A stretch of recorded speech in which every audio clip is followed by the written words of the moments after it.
কেমন আছো আমার শ্রোতা বন্ধুরা? আমার গল্প তোমাদের কেমন লাগছে সেটা কিন্তু মন্তব্য করে জানাবে। আজ আমি তোমাদের সামনে নতুন স্বাদের একটা গল্প নিয়ে হাজির হয়েছি। গল্পের নাম দিদি। গল্প পাঠে আমি তোমাদের বন্ধু জলি। গল্প সংগৃহীত ফেসবুক পেজ স্বপ্নকুটির থেকে।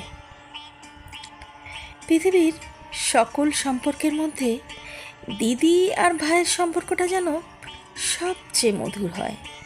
এই সম্পর্কে মান অভিমান, শাসন, খুনসুটি ও ভালোবাসা সবই চলে।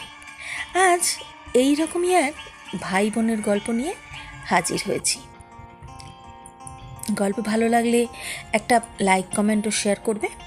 আর গল্প যদি খুব ভালো লাগে তাহলে এরকম গল্প আরও শোনার জন্য এই চ্যানেলটিকে সাবস্ক্রাইব করে বেল আইকন প্রেস করে পাশে থেকো। চলো আর সময় নষ্ট না করে গল্পটা শুনে আসি। আমার দিদির যখন বিয়ে হয় তখন আমি ক্লাস 8-এ পড়ি। স্কুল থেকে ফিরে শুনি আজ দিদির বিয়ে।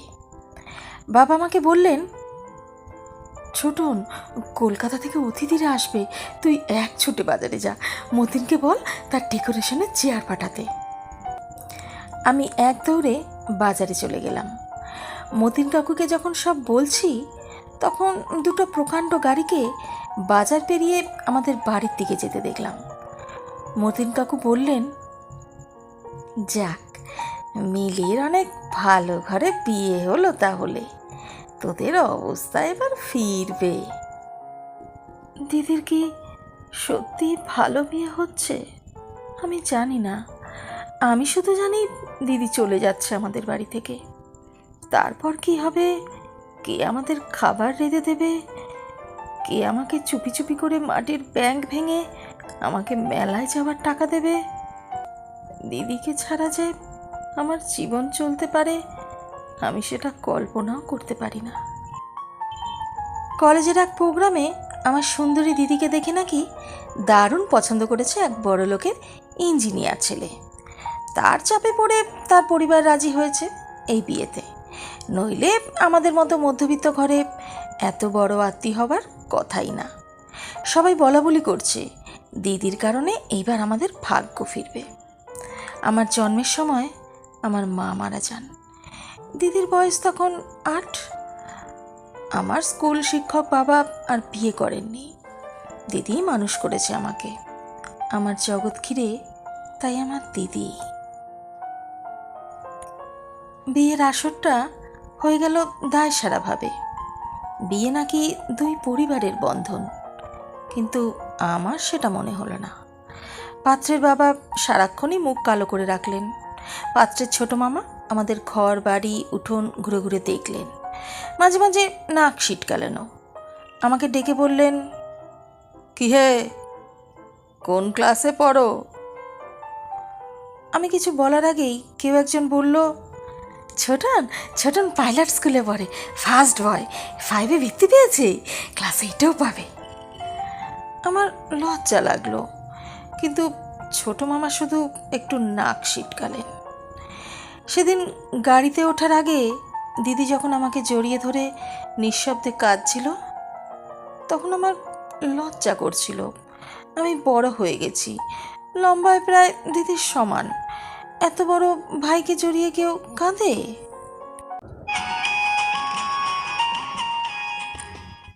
শুনছেন চারুলতার গল্পের ঝুলি।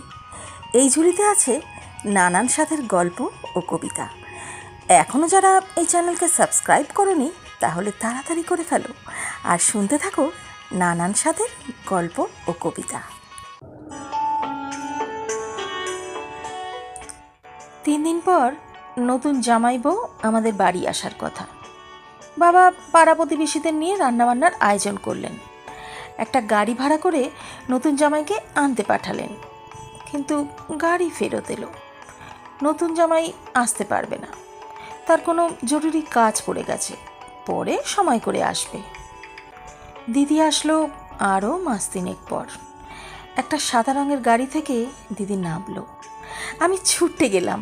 আমি দিদিকে জড়িয়ে ধরতে গিয়ে থমকে গেলাম। গায়ে দামি ফিনফিনের শাড়ি, মুখে পার্লার থেকে করা কড়া মেকআপ, প্লাক করা বাঁকানো ভুরু আর স্ট্রেইট করা চুলে আমার দিদিকে কেন জানি হঠাৎ অচেনা লাগলো। বাবা দৌড়ে এলেন। জামাই আসেনি? না বাবা, সাইডে গেছে। দিদি বাবাকে ধরে কিছুক্ষণ কাঁদল। আমি সারাদিন দিদির আশেপাশে ঘুরঘুর করলাম, কিন্তু দিদিকে কেমন আনমনা দেখলাম। শুধু একবার আমাকে জিজ্ঞেস করলো, ছোটন, পড়াশোনা করছিস তো ঠিক মতো? রাতে আমার ঘুম এলো না। বড্ড অভিমান হলো দিদির ওপর। দিদি অনেক বদলে গেছে। এই অল্প দিনে এত বদলে যেতে পারে মানুষ? দিদি 3 দিন থাকলো। শেষের দিন জিজু এলো দিদিকে নিয়ে যেতে। জিজুকে দেখলাম বেশ গম্ভীর। আমাকে ডেকে বললেন, কিরে ছোটন, পড়াশোনা করিস ঠিক মতো নাকি সারাদিন বাদরামি? আমি কিছু বললাম না। জিজু আসার পর থেকেই দিদি তটস্থ হয়েছিল। কারণ দেখলাম তার। আমাদের সামনেই কপাল কুঁচকে দইবা দিদিকে ধমক দিলেন জিজু। দিদি চলে যাবার পর সেই রাতে বাবা আমার ঘরে এলেন। অপরাধীর গলায় বললেন, ছোটন, তুই তো অনেক বড় হয়ে গেছিস। বলতো, আমি কি কোনো ভুল করলাম? আমি হয়তো সত্যিই বড় হয়ে গেছি। মনের কথা চেপে বললাম, কেন, কি হয়েছে বাবা? দিদি অনেক ভালো আছে। কিন্তু আমি ঠিক জানি আমার দিদি ভালো নেই। দিদির হাতের কালশিটের দাগ দেখেছি। আমার হাসি খুশি দিদি কেমন গুটিয়ে গেছে মাত্র 3 মাসে। এর ঠিক 1 বছরের মাথায় বাবা মারা গেলেন। আমি একা হয়ে গেলাম। পাড়া প্রতিবেশীরা দিদি জিজুকে চেপে ধরলেন আমাকে নিয়ে যাওয়ার জন্য। দিদি উৎকণ্ঠা নিয়ে জিজুর মুখের দিকে তাকালো। জিজু কিছুক্ষণ ভেবে বললেন, ছোটন চলুক, কাজে লাগবে অনেক। কাজে আমি আমার বই খাতা নিয়ে দিদির বাড়ি উঠলাম। জিজুর পোস্টিং তখন আমাদের গ্রামের কাছে শহরে। ছোট্ট ছিমছাম 2 রুমের বাড়ি। আমি 1 রুম ভাগে পেলাম। শহরের একটা স্কুলে ভর্তিও হলাম। জিজু চাকরির পাশাপাশি কন্ট্রাক্টরের ব্যবসা করতেন। একদিন আমাকে বললেন তার সাইডে গিয়ে কাজের তদারকি করতে। আমার স্কুলের ক্লাস মিস হতে লাগলো। আমি বই খাতা নিয়ে কাজের সাইডেই চলে যেতাম। সারাদিন কাজের শেষে বাসায় ফিরে খুব ক্লান্ত লাগতো। আমার রেজাল্ট খারাপ হতে শুরু হলো। দিদি একদিন ভয়ে ভয়ে জিজুকে বলল, ছোটন ভালো ছাত্র, ওর পড়াশোনায় ক্ষতি হচ্ছে না তো? জিজু তেতে উঠলেন, গরিবের ছেলে খেটে খেতে হবে, পড়াশোনা করে কি হবে? যতটুকু দরকার ততটুকু শিখলেই হবে। দিদি তাড়াতাড়ি বলে উঠলেন, ঠিকই তো ছোটন, পড়াশোনা করে প্রতিষ্ঠা পেতে সময় লাগবে। তুই জিজুর সাথে কাজ শেখ, অনেক কাজে লাগবে। আমি দিদির কথায় অবাক হয়ে গেলাম। এই দিদি আমাকে তৈরি করেছে। সব সময় বলতো, পড়াশোনা করে একদিন অনেক বড় হতে হবে। পড়াশোনা ছাড়া আমার আর কোনো কাজ নেই। আজ কত পরিবর্তন। আমি জিজুর সাইড দেখতে লাগলাম। ক্লাস 9-এর একটা কিশোরের জন্য নিশ্চয়ই খুব সহজ কাজ না, কিন্তু আমি শিখতে লাগলাম। সাথে পড়াশোনাও করতাম সাইডে। সাইটের লোকজনের কাছেই খবর পেতাম জিজুর কর্মকাণ্ড নিয়ে। বাজারে নাকি জিজুর এক বাঁধা মেয়ে মানুষ আছে। জিজু নিয়মিত সেখানে যাতায়াত করে। আমি টের পাই। ওই রাতগুলোতে জিজু বাসায় ফেরে টলতে টলতে। মাঝে মাঝে দিদির চাপা কান্নার আওয়াজ পাই। সকালে কোনো দিন দিদির গায়ের নতুন কালশিটে দাগ। দিদি লুকাতে চেষ্টা করে। আমার দিদি অনেক বদলে গেছে। আমার মনে হয় আমাকে নিয়ে দিদি ভারী অস্বস্তি বোধ করে, কেমন পালিয়ে বেড়ায়। দেখা হলে ঠিকমতো কথা বলে না। মাঝে মাঝে দিদি জিজুকে পার্লার থেকে সাজিয়ে পার্টিতে নিয়ে যায়। আমার অবাক লাগে। তবে এক একটা দিন যখন বাসায় জিজু থাকে না, হঠাৎ সেই পুরনো দিনের মতো দিদি তেল নিয়ে এসে বলে, ছোটন আয়, তোর মাথায় তেল দিয়ে দিই। আমার চোখে জল চলে আসে। আমি লুকোবার চেষ্টা করি। একদিন অনেক রাতে ফিরে জিজু আমাকে ঘুম থেকে ডেকে তুললেন।